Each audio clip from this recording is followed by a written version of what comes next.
dictatorship is absolutely desperate to stop at nothing to maintain their power. Right. And I think that a lot of people are going to try and do this said referendum, and we can only hope that enough people do it so that it intimidates the military to just leave it alone. But knowing how the military behaves in Central America, I hate to say this, but down there, I say this we in a collective sense, we ain't famous for good human rights down there. Right. Human rights in Central America is atrocious.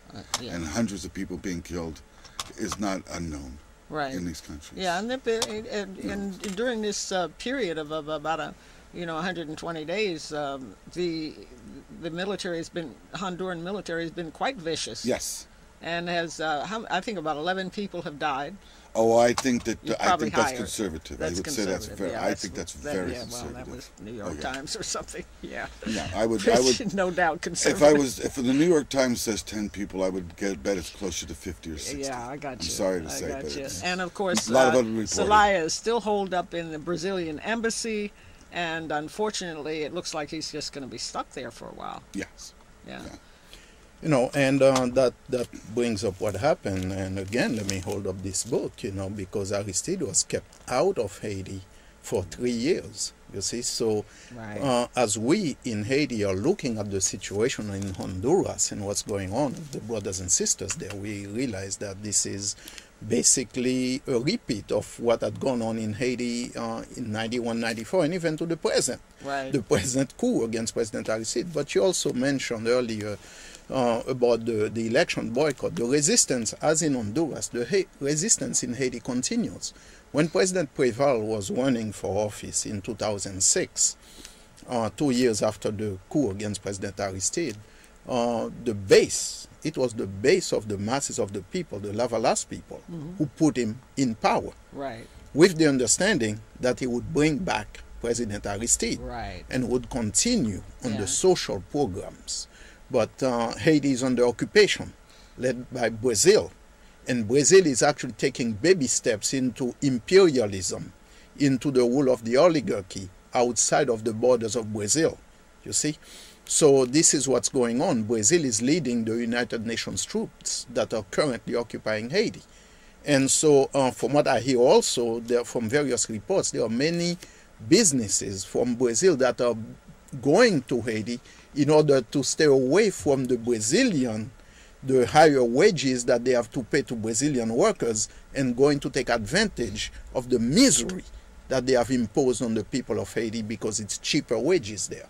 So the Haitians have continued the struggle, the resistance, and so there was recently, that was in April and also in June, elections for the legislature, for parliament, senatorial elections, and people stayed away. They said, look, we haven't seen anything, nothing about the promises of Aristide return, nothing to make our lives better. The UN forces are killing our brothers and sisters. There are many political prisoners, and I heard recently from one human rights lawyer that the political prisoners, many activists are still being arrested. People are not hearing about it. All we are hearing about... Pierre Antoine was kidnapped and he's been missing for 2 years. For 2 years, and the UN is there. They are in charge of the police. They are in charge of the legal authorities, and they haven't even had the name of Lewinsky listed in their disappeared. They have a group that works on people who are disappeared or missing, and they have never put his name, at least as of their 2008 report.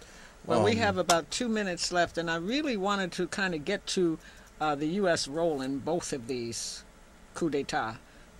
The Clinton, Secretary of State Clinton, has been, called Zelaya's return to Honduras and to the Brazilian embassy reckless. And at the same time, we know that Obama could, with a stroke of a pen, to cut off military and economic aid, that Micheletti would be out of there. And then we have Clinton bill in Haiti. Now, as you speak, you're telling me that Hillary is in Honduras, and basically we know Hillary's tacitly supporting the Honduran coup, and we're running clean out of time. God, it's terrible. I have to cut it off. Well, anyway, we'll have to some come back. last words very quickly. We got about Well, I got here a list of 20 10 seconds. families who supported the coup and all the wonderful assets they have throughout the country. I'm sorry, but we're just out of time. We'll Pierre come back. We'll be Labossiere back.